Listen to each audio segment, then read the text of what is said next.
Let's proceed to our next topic. Organization Manual. Organization Manual offers more in-depth details on a company's organizational structure than the organizational chart. The book describes the responsibilities of each position and department, as well as the processes, rules, and procedures. The company's main structure and its several divisions are described in the organization manual. Whether it be functional organization, a line organization, or a line and staff organization, company's headquarters, internal telephone numbers, typical practices, office regulations, a statement of goals, information about leave, transfers, and promotion is included in the job term and conditions. Positions held by senior manager, policies and procedures for employees, the location of the company's branches if appropriate, name and location of the organizations in full. Advantages. Advantages of Organization Manual. Clarity. The Organization Manual contains thorough documentation of all significant firm policies, procedures, and decisions. These don't need to be repeatedly conveyed to workers. Help newcomers by giving both new employees and visitors a general overview of the organization. It aids newcomers to the company. An organization manual can assist outsiders in better understanding each function within the organization. Additionally, an organization manual can aid new hires in quickly acquiring the organization's standard operating procedures and policies. Reduce organizational disputes.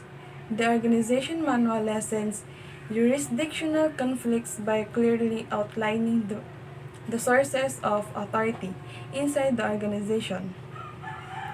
It eliminates any risk of role conflicts by providing written proofs of the organization's power and responsibility relationships. Help with delegation by defining reserve authority and delegates authority. The organization manual helps with delegation.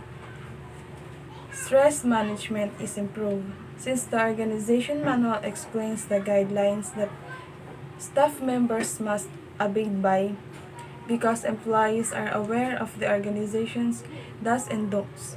Control work is reduced. Employee Information Center.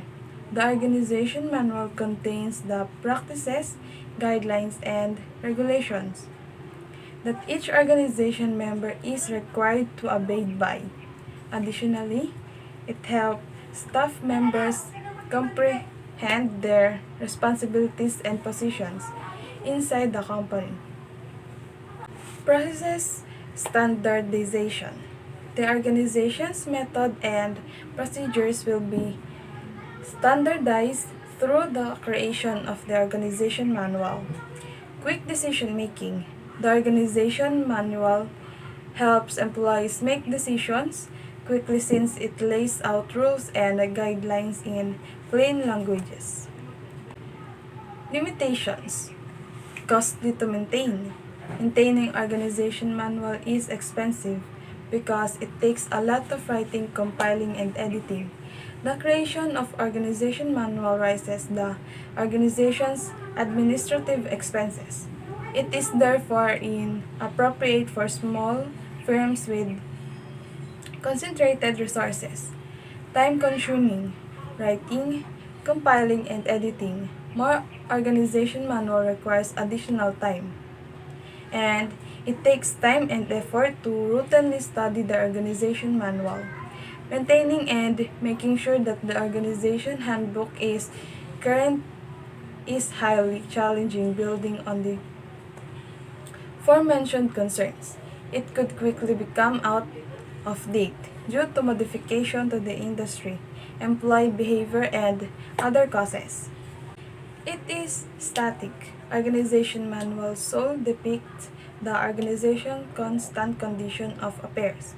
The organization manual outlines the intended human relationships inside the company, but some businesses err on the side of flexibility and do not precisely follow this. It does not demonstrate any potential organizational flexibility. Organization manual will make the organization inflexible by standardizing administrative practices. If pertinent changes to the organization are not promptly included into the organization manual, it may have deceptive implications. Types of organization manual. Policy manual contains management issue policy, decisions, resolutions, and directives. It outlines the parameters within which various policies ought to function. Organization manual provides a thorough description of the organization. Each person's authority and duties are specified in great details. It prevents misunderstandings and disputes between different people.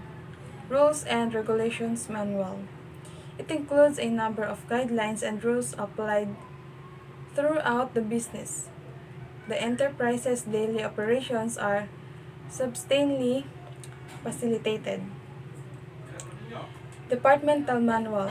For each department, a different manual is created. A department's operating procedures are fully described in a departmental manual. Departmental Practice Manual. Departmental practice manuals are guides that outline how each department operates with regard to policies, procedures, rules, and the others. Drawbacks of manual. Expensive. The expense of compiling manuals is high.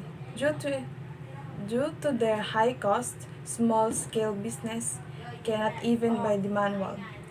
Time-consuming. The creation of various manuals takes a lot of time. Additionally, this calls for ongoing evaluation, which again takes too much time. Rigidity. There is very little room for variance when there are written guides, directions, and processes. One must adhere to the generally accepted, defined processes when doing a task. There is no room for initiative or discretion. Embarrassing. Some relationships are of the type that individuals find difficult to categorize it. It becomes awkward to disclose such relationships. Summary. The procedures and the practices are uniform and consistent. Thanks to an organization manual, it offers comprehensive instructions for delivering training to new hires and refresher sessions to existing staff. Every time there is a need for such action or whenever significant policy change occur, the manual and frequently reviewed and updated. Manuals are also useful for managing by exception and delegating authority.